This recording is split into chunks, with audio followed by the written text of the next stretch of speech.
کہ آپ استغفراللہ کی کم سے کم ایک تسبیح لازمی پڑھیں، اور اگر آپ ایک دن میں 70,000 مرتبہ استغفراللہ کی تسبیح پڑھ لیتے ہیں تو آپ کا ہر کام معجزاتی طور پر ہوگے۔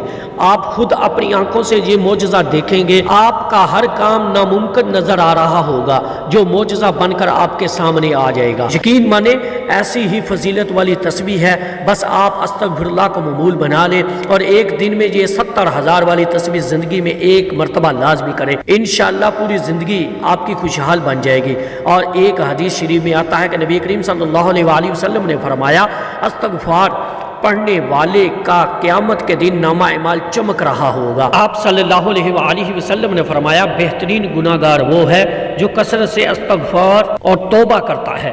استغفار کی تسبیح سے انسان کی قسمت کے تالے کھل جاتے ہیں، انسان کا نصیب بدل جاتا ہے، اس کی تقدیر کھل جاتی ہے۔ آپ اس کو پڑھنے کی طاقت اپنی آنکھوں سے خود دیکھو گے۔